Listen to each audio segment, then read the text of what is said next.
ሰላም የዴሊ ፎረም ቤተሰቦች፣ አሜሪካና ኢራን ሊያበቃ የተቃረበውን የተኩስ አቁም በመጣስ እየተካሰሱ ነው። አሜሪካና ኢራን ለሁለት ሳምንታት የደረሱት የተኩስ አቁም ሊጠናቀቅ በተቃረበበት በአሁኑ ጊዜ ሁለቱ ሀገራት ተኩስ አቁሙን በመጣስ እርስ በርስ እየተካሰሱ ነው።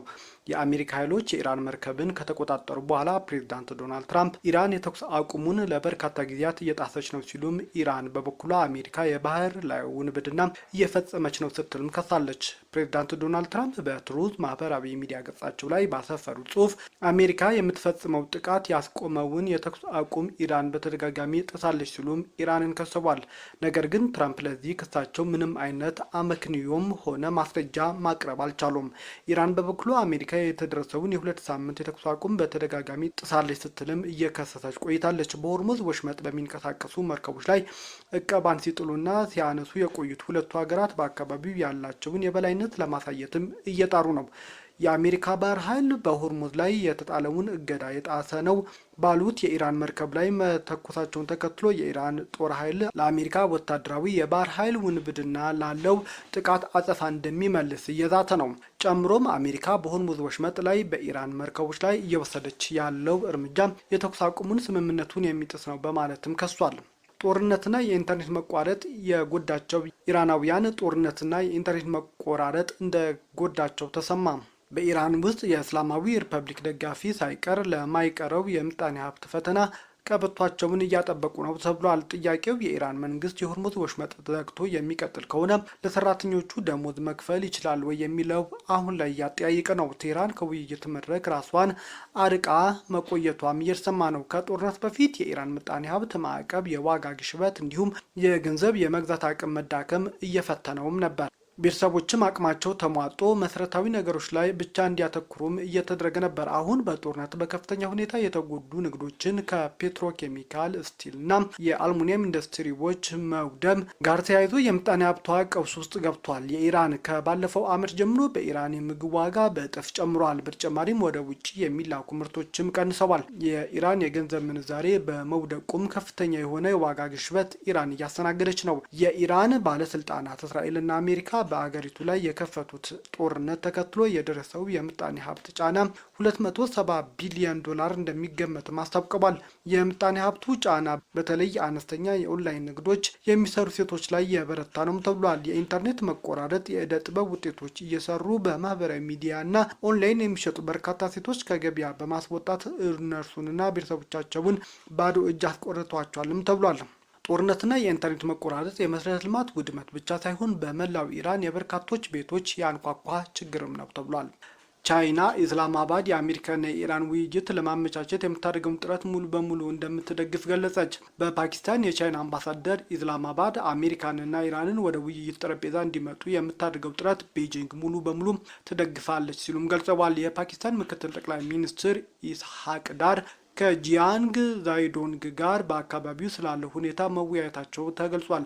በስብሰባው ወቅት ዛይዶንግ ፓኪስታን በዩናይትድ ስቴትስ እና በኢራን መካከል በቀጠናውና ከዚያ ባሻገር ዘላቂ ሰላም መረጋጋት እንዲመጣ ፓኪስታን የምታደርገው ቀጣይ ጥረት እንደሚደግፉ የፓኪስታን ውጭ ጉዳይ ሚኒስቴር ይፋ አድርገዋል። የቴህራን መገናኛ ብዙኃን ከኢራን ወደ ፓኪስታን የሄደ ልዑክ ቡድን እንደሌለ ማክሰኞ ከሰዓት ዘግበዋል። የኢራን መገናኛ ብዙኃን በቴሌግራፍ ገጻቸው ላይ እስካሁን ድረስ ከአሜሪካ ጋር ለሚደረገው ድርድር ወደ ኢስላማባድ የሄደ የኢራን ልዑክ አለመኖሩን አስታውቀዋል። መገናኛ ብዙኃኑ ዋነኞቹም ሆነ ወይም በሁለተኛ ደረጃ ያሉት አሊያም የመጀመሪያም ሆነ ተከታዩ ቡድን እስካሁን ድረስ ወደ ኢስላማባድ የሄደ ልዑክ ቡድን የለም ብለዋል። ከዚህ በተጨማሪም በቴሌግራም ገጹ ልጥፍ ላይ የልዑክ ቡድኑ መንሳት ወይም መድረሱን አስመልክቶ በዓለም አቀፍ መገናኛ ብዙኃን የቀጠናው ምንጮችም የተናፈሰው ወሬ ውድቅ አድርገዋል። የመገናኛ ብዙኃን ዘገባ በፓርላማ አፈ ጉባኤ መሐመድ ባገር ጋሊባፍ እንዲሁም ሌሎች የኢራን ባለስልጣናት የተባለውን ዳግም በማስተጋባት ቴህራን በስጋት ጥላ ውስጥ ሆና ድርድር አትቀበልም ሲሉ አሳስበዋል። ትራምፕ ከኢራን ወደቦች የሚንቀሳቀሱ መርከቦች ላይ የጣሉት እገዳ እስካሁን ድረስ አልተነሳም። አሜሪካ ከቴህራን ጋር ስምምነት እስኪደረስ ድረስ በኢራን ወደቦች ላይ የጣለችውን እገዳ እንደምታስቀጥል ትራምፕ ገልጸዋል። ፕሬዝዳንቱ ይህንን ያሉት ጦርነት ለማስቆም ያስችላል ተብሎ ተስፋ የተጣለበት ሁለተኛው ዙር ድርድር ረቡዕ እንደሚያበቃ ይፋ መደረጉን ተከትሎ ነው። ትራምፕ ከአንድ ሳምንት በፊት ጀምሮ ተግባራዊ ያደረጉት እገዳ ኢራን ሙሉ በሙሉ እያወደመ ነው ሲሉ በትሩዝ ሶሻል ማህበራዊ ገጻቸው ላይ ገልጸዋል። ትራምፕ አክለውም ሀገራቸው ጦርነቱን በብዙ መልኩም አሸንፋለች ሲሉም ገልጸዋል። ነገር ግን ለዚህ ማሳመኛ ያሉት ሀሳብ ግን እየገለጹ አይደለም። በደምሳሳው ሀገሬ አሸንፋለች ሲሉም ትራምፕ በተደጋጋሚ ይገልጻሉ። ይህ የፕሬዝዳንት ትራምፕ አስተያየት የተሰማው አሜሪካና ኢራን ያደረጉት ጊዜያዊ የተኩስ አቁም ስምምነት ሊጠናቀቅ ሰዓታት ብቻ በቀሩበት በአሁኑ ወቅት ነው። በዩናይትድ አረብ ኤምሬትስ ከ50 ቀናት በኋላ ትምህርት ሊከፈት መሆኑ ተሰማም። በእስራኤል አሜሪካና ኢራን ጦርነት የተነሳ ላለፉት 50 ቀናት በመላው አረብ ኤምሬትስ የሚገኙ ትምህርት ቤቶች ዝግ መሆናቸው ይታወቃል። በእነዚህ ቀናት ትምህርት በርቀት ሲሰጥ የቆየ ሲሆን ሰኞ ግን ትምህርት ቤቶች በሙሉ ተከፍተዋልም ተብሏል። በመንገዶች ላይም ጠፍተው የከረሙት ተማሪዎች አውቶቡሶቻቸው ውስጥም ታይተዋል። ተማሪዎች ወደ ትምህርት ቤት ሲገቡም የታዩ ሲሆን መምህራንም በትምህርት ገበታቸው ላይ መገኘታቸው ተሰምቷል። ይህ በእንዲህ እንዳለ በዱባይ ታዋቂ መስህብ ከሆኑት መካከል ግሎባል ቪሌጅ ሰኞ ለሕዝብ ክፍት መሆኑ ገልፍ ኒውስ ዘግቧል። እንደ ዘገባው ሌሎች በጦርነት የተነሳ ተዘግተው የቆዩ የሕዝብ መዝናኛዎች በሚቀጥሉት ቀናት ይከፈታሉ ተብሎም ይጠበቃል። እነዚህ እርምጃዎች የተወሰዱት አሜሪካና ኢራን ያደረጉትን የ2 ሳምንታት የተኩስ አቁም ተከትሎ በዩናይትድ አረብ ኤሚሬትስ ላይ የሚደርሰውን የሚሳኤልና የድሮን ጥቃት ጋብ በማለቱ ነው ተብሏል። ይህ ተኩስ አቁም የፊታችን ረቡዕ የሚጠናቀቅ ሲሆን በሁለቱ ተደራዳሪዎች መካከል ካለው ውጥረት አኳያ መራዘሙ ጥያቄ ውስጥ ገብቷል። የተኩስ አቁሙ ከተራዘመ ዩናይትድ አረብ ኤምሬትስ ትምህርት ቤቶች ክፍት እንደሆኑ ይቀጥላሉ ወይስ ድጋሚ ግጭቱ ቀጥሎ መልሶ ይዘጋሉ የሚለው እስካሁን ድረስ የተመለሰ ጉዳይ አይደለም።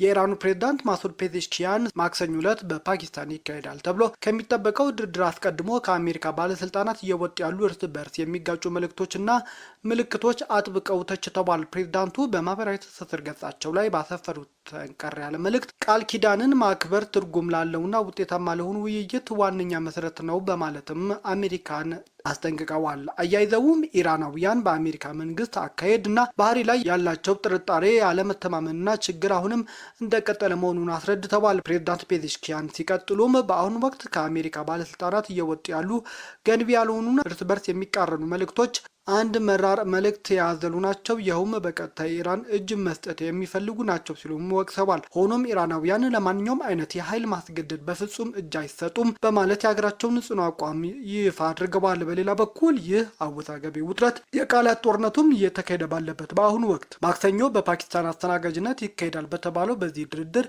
ኢራን እንደምትሳተፍ እስካሁን በይፋ የታወቀ ነገር ግን የለም። ፕሬዝዳንት ዶናልድ ትራምፕ ከኢራን ጋር የሚደረገው አዲስ ስምምነት በፓኪስታን እንደሚፈረም ለፎክስ ኒውስ በሰጡት መግለጫ ተናገሩ። ይህ የፕሬዝዳንቱ ያልተጠበቀ ንግግር በዓለም አቀፍ የፖለቲካ መድረክ ላይ ከፍተኛ ውዝግብን አስነስቷል። የዚህ መደናገር ዋነኛ ምክንያት ደግሞ በአሜሪካና በኢራን መካከል ይካሄዳል ተብሎ የታቀደው ይፋዊ የድርድር ውይይት ማክሰኞ እንደሚጀመር መታወቁን ተከትሎ ነው። ከዚህም ባሻገር የኢራን መንግስት ማክሰኞ ዕለት በሚካሄደው ውይይት ላይ እንደምትገኝና እንደማትሳተፍ እስካሁን በይፋ ያረጋገጠችው ነገርም የለም። በመሆኑም ድርድሩ እንኳን በቅጡ ባልተጀመረበትና የኢራን ተሳትፎ ባልታወቀበት ሁኔታ ትራምፕ ስምምነቱ ዛሬ ይፈረማል ማለታቸው ፕሬዝዳንቱ በትክክል ስለምን እየተናገሩ እንደሆነ ግልጽ እንዳልሆነም ተሰምቷል። ይህ ክስተት ከትዕይንት ጀርባ የተከናወነ ሚስጥራዊ ስምምነት መኖሩን ወይስ የፕሬዝዳንቱ የተለመደ አወዛጋቢ የፖለቲካ አባባል የሚያሳይ ነው የሚለው እስካሁን ድረስ ይፋ የተባለ ነገር የለም። ከዚህ ዜና ጋር በተያያዘ ፕሬዝዳንት ትራምፕ ከኢራን ጋር ለገቡበት ጦርነት በእስራኤል የተደረገላቸው ምንም አይነት ግፊት መሆን ተጽዕኖ እንዳልነበር ተናገሩ። ፕሬዝዳንቱ ይህንን ምላሽ የሰጡት የእስራኤል ጠቅላይ ሚኒስትር ቤንያሚን ኔታንያሁ በአሜሪካ ፕሬዝዳንት የጦርነት ውሳኔ ላይ ከፍተኛ ተጽዕኖ አሳድረዋል የሚለው የዜና ዘገባዎች በስፋት መውጣታቸው ተከትሎ ነው። ከዚህ ጋር በተያያዘ ከተለያዩ የቀኝ ክንፍ የፖለቲካ አስተያየቶች ሰጪዎችም ጠንከር ያለ ትችት ትራምፕ ላይ እየቀረበባቸው ነው። ትራምፕ በማህበራዊ ትስስር ገጻቸው ላይ ባሰፈሩት መልእክት ግን እስራኤል ከኢራን ጋር ወደ ጦርነት እንድትገባ በፍጹም አላግባባችን በማለት ምላሽ ሰጥተዋል። ይልቁንም ለዚህ ከባድ የጦርነት ውሳኔ ያበቃቸውና ዋና ምክንያት ሲያብራሩ ጥቅምት 7ቱ ጥቃት ያስከተለው ውጤት እንዲሁም ኢራን በምንም አይነት ሁኔታ የኒኩሌር ጦር መሳሪያ ባለቤት መሆን የለባትም ብለው በህይወት ዘመናቸው ሁሉ የሚያምኑት ትክክለኛ አቋም በመሆኑ ወደ ጦርነት መግባታቸውን ፕሬዝዳንቱ ተናግረዋል። በጦር መሳሪያ ደላላነት የተጠረጠረችው ኢራናዊት በሎስ አንጀለስ አየር ማረፊያ በቁጥጥር ስር በኋላ ተሰማ። የአሜሪካ ፌዴራል ጠቅላይ አቃቤ ሕግ በጦር መሳሪያ ድለላ ስራ ላይ የተገኘችውን ኢራናዊት በቁጥጥር ስር ማዋሉን ይፋ አድርጓል። ይህች የ44 ዓመቷ ኢራናዊት ሻሚም ማፊ የምትባል ሲሆን በውድላንድ ሲል ነዋሪም ነበረች ተብሏል። ከ2016 አንስቶ ህጋዊ የመኖሪያ ፍቃድ ያላት መሆኑ የተጠቀሰው ይህች ኢራናዊት የመንግስት ጦር መሳሪያ ደላላ በመሆን በህገ ወጥ ስራ ላይ ተሰማርታ መቆየቷም አሜሪካ አስታውቃለች። እነዚህ በኢራን የተመረቱ የጦር መሳሪያዎች በእርስ በርስ ጦርነት ላይ የሚገኙ የሱዳን መንግስት እንዲሸጡ የድለላ ስራ ማከናወኗም ተገልጿል። የምርመራ ውጤቶች እንደሚያሳዩት ማፊ ከደለለችው ጦር መሳሪያ መካከል 70 ሚሊዮን ዶላር የሚያወጡ በርካታ ሙሃጅር 6 የተሰኙ ድሮኖች፣ 55,000 የቦምብ ፊውዞችና ሌሎችም ተቀጣጣይ ፈንጂዎች በሚሊዮን የሚቆጠር የተለያዩ አይነት ጥይቶችንም እንዲሸጡ ደልላለች። ከነዚህ መካከል 10 ሚሊዮን የኤኬስ 47 ጠመንጃ ጥይቶች እንደሚገኙበት አቃቤ ሕግ አስረድቷል።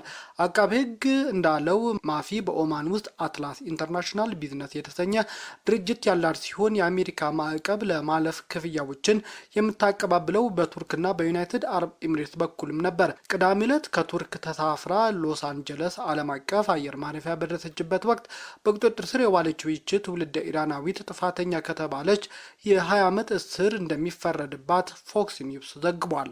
የተባበሩት አረብ ኤሚሬትስ የመንግስት ደህንነት ኤጀንሲ በሀገሪቱ ውስጥ ከፍተኛ የጥፋት ድርጊት ለመፈጸም ሲንቀሳቀሱ የነበረውን አደገኛ የኢራን ቡድን አባላት በቁጥጥር ስር ማዋሉን ይፋ አድርጓል። ኤጀንሲው በማህበራዊ ትስስር ገጹ ባወጣው ይፋዊ መግለጫ ይህ በህቡ ሲንቀሳቀስ የቆየው ስብስብ የሀገሪቱን ሰላም፣ መረጋጋትና ብሔራዊ አንድነት ለማናጋት ቀጥተኛ ኢላማ ተሰጥቶት እየተንቀሳቀሰ ነበር ብሏል።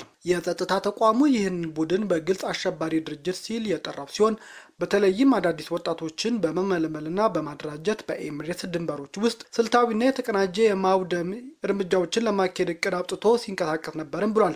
ከዚህ የከፋ ሌላኛው የቡድን ምስጢራዊ ተግባር በሀገር ውስጥ በተለያዩ ስልቶች የገንዘብ ማሰባሰብ ስራዎች ማከናወንና ያንን የተሰበሰበ ፈንድ ለጥፋት ተግባር ማስፈጸሚያነት ወደ ውጭ ሀገራት መላክ እንደነበር በምርመራ ተረጋግጧልም ተብሏል። ይህ የከሸፈ ሴራ በቀጠናው ያለውን የደህንነት ስጋትና የፖለቲካ ውጥረት ይበልጥ የሚያሳይ ነውም ተብሏል።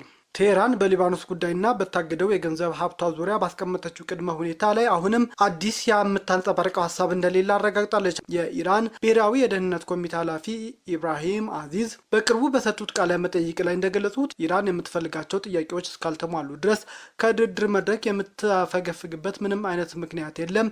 ኮሚቴ ኃላፊውም ሲያብራሩ የሊባኖስ ጉዳይ ለኢራን እጅግ በጣም ወሳኝና ትልቅ ትኩረት የሚሰጠው የፖለቲካ ጉዳይ ነው ብለዋል። ከዚህ ባለፈም በውጭ ሀገራት የታገደው የኢራን ጦር ሀብት እንዲለቀቅ ማድረግ የእስላማዊ ሪፐብሊክ ዋነኛ የድርድር ቅድመ ሁኔታዎች አካል ሆነው መቆየቱን በማስታወስ ኢራን አሁንም በዚህ መሰረታዊ መርሆች ላይ በጽናት መቆሟን አስምረውበታል። ከዚህ ጋር በተያያዘ ኢብራሂም አዚዝ ለአሜሪካና ለእስራኤል ከባድ የማስጠንቀቂያ መልእክት አስተላልፈዋል።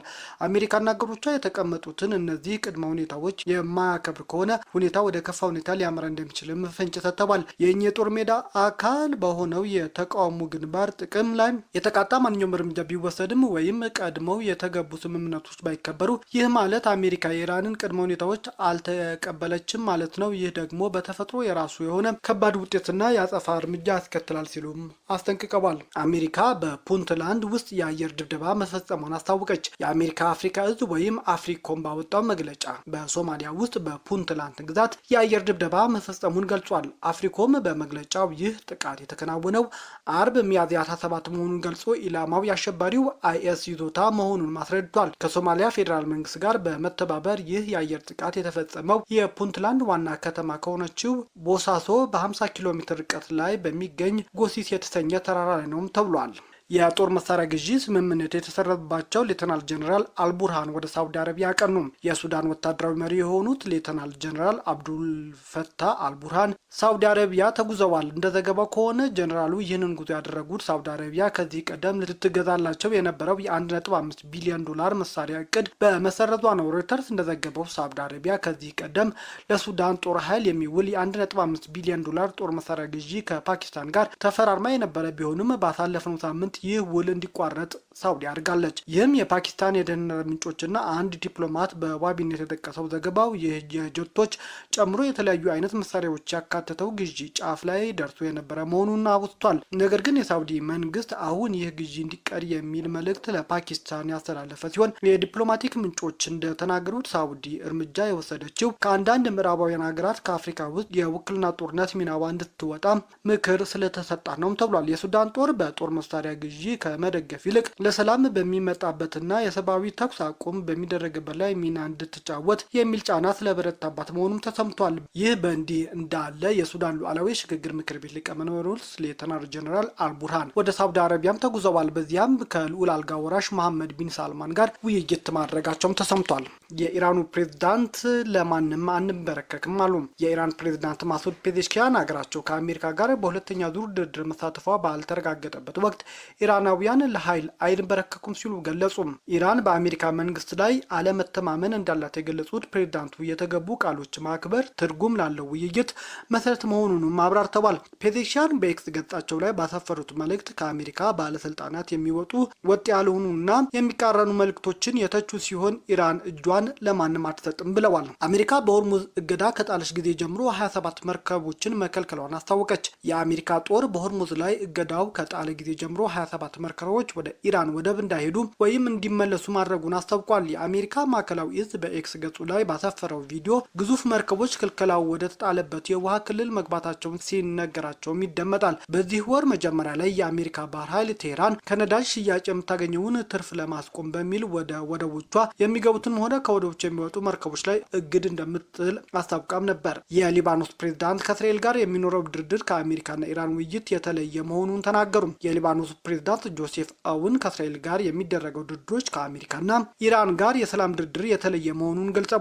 አውን በኤክስ ገጻቸው ባሰፈሩት መልእክት ሊባኖስ በቀጣይ በሚኖሩ ውይይቶች በአሜሪካ የቀድሞ የሊባኖስ አምባሳደር በነበሩት ሲሞን ካራም በሚመራ ልዑክ ቡድን እንደምትወከል ገልጠዋል። ከዚህ ቡድን ውጪ ሀገሪቱ የሚወክል ሌላ ተደራዳሪ እንደሌለ እንዲሁም በሌላ እንደማይተካም ጨምረው አብራርተዋል። የውይይት ዓላማዎቹ ጥቃቶቹን ማስቆም፣ እስራኤል በደቡባዊ ሊባኖስ አካባቢዎች የምትፈጽማቸውን ወረራ ማስቆም እንዲሁም የሊባኖስ ጦር በዓለም አቀፍ ደረጃ እውቅና ባለው የሀገሪቱ ደቡባዊ ድንበር ላይ ማሰማራት እንደሆነም ተናግረዋል። የአሜሪካው ፕሬዝዳንት ዶናልድ ትራምፕ የሊባኖስ ጥያቄ ሙሉ ለሙሉ መረዳታቸውን ገልጸዋል ያሉት አሁን እንዲሁም በቅርቡ የሚደረጉ ድርድሮች በማመቻቸት ረገድም እገዛ ማድረጋቸውን ገልጸዋል። በተጨማሪም ሊባኖስ ማዳን እንደምንችል ተስፋ አለኝም ሲሉም ገልጠዋል። በሁለቱ ሀገራት መካከል የተኩስ አቁም ስምምነት መድረጉ ቢገልጽም ቤንያሚን ኔታንያሁ የእስራኤል ወታደሮች ወደ ሊባኖስ 10 ኪሎ ሜትር ዘልቀው መግባታቸው እንደሚቆዩም ተናግረዋል። ቤተሰቦቻችን ዜናዎቻችን ከወደዳችሁት ላይክ አድርጉ፣ ለሌሎች ተደራሽ እንድንሆንም ሼር አድርጉ። አዲስ የሆናችሁ ቤተሰቦች ሰብስክራይብ በማድረግ ቤተሰብ ይሁኑ። ሰናይ ጊዜ